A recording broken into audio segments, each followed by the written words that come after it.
Okay, then part 1 of chapter 10, we're going to be doing the muscular system at this time. And in this case, when we say muscular system, we mean skeletal muscles. And skeletal muscles are the voluntary muscles throughout the body. Here they're showing us shapes, and what I would like you to get from this is in part, well, actually, what I would really like you to get is where are the fascicles? These things that we normally call fibers, these longitudinal striations here going this way, we're not calling them fibers anymore. You might recall that we're now calling these fascicles.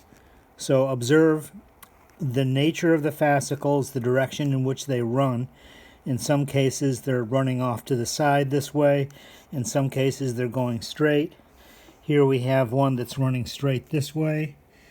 Sometimes they're circular.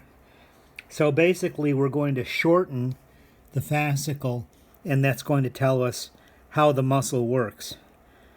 Okay?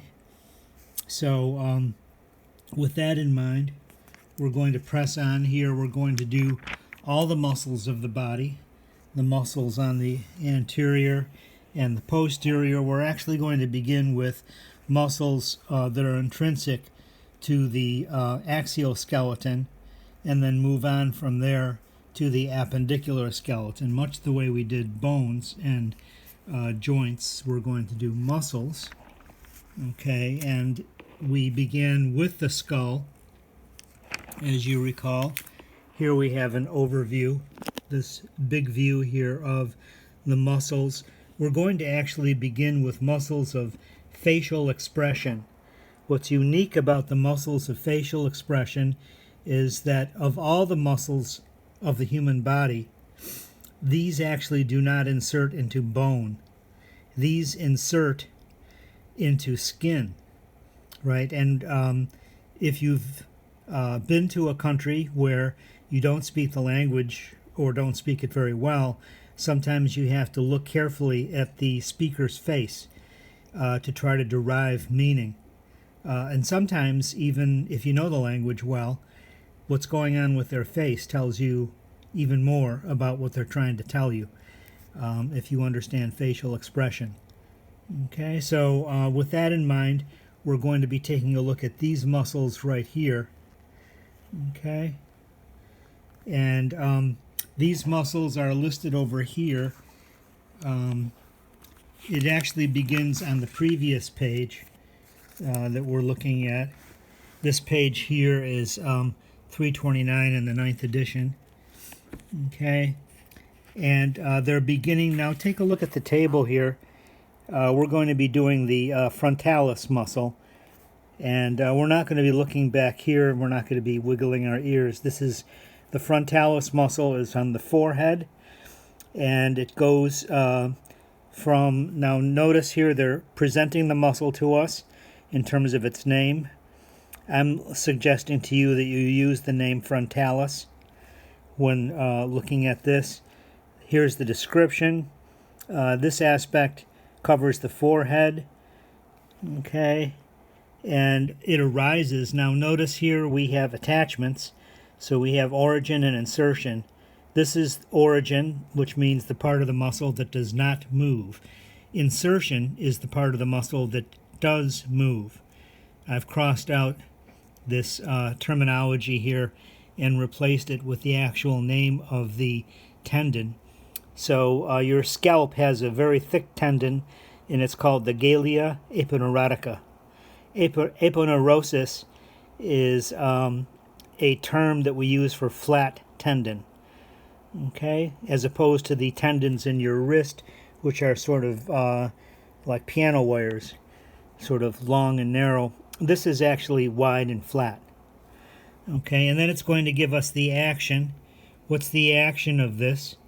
Is that we're going to be able to do things like raise the eyebrows. So that's part of the program. And then finally, what nerve is being used to innervate that muscle? And all of the muscles of facial expression are muscles innervated by the facial nerve. Okay, so that's a rule. And in general, I'm going to try to work this way so that we have only one nerve to think about, and we're going to think about all the different muscles that nerve goes to, and it's usually a more regional sort of display. Let's take a look now at the muscle of interest here.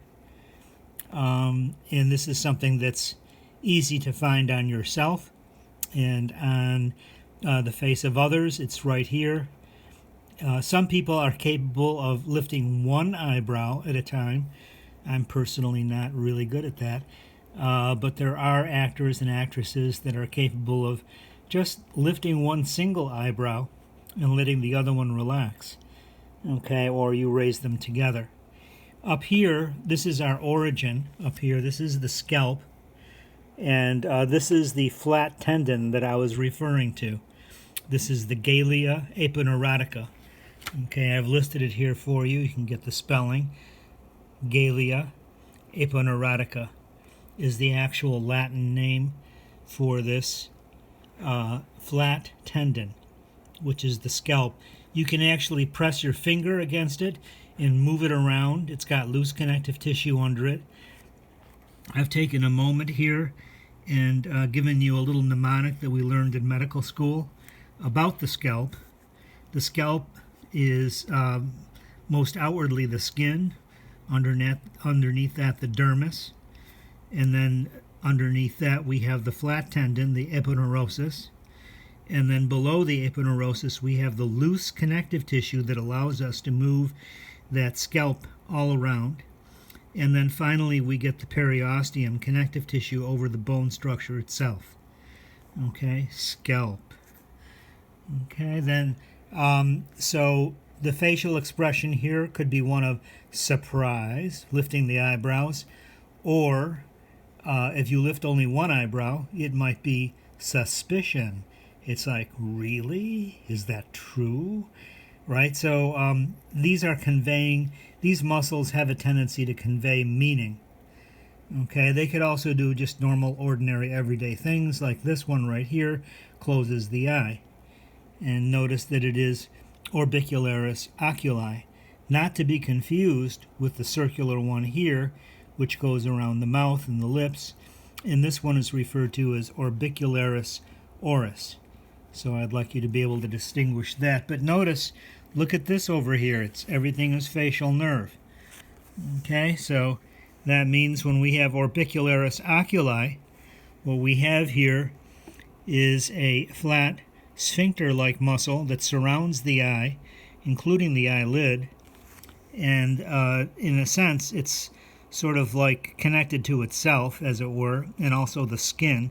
So the origin is the underlying connective tissue structures, and the insertion is the tissue of the eyelid, and to some extent it's sort of biting its own tail, as it were. It's connected to itself.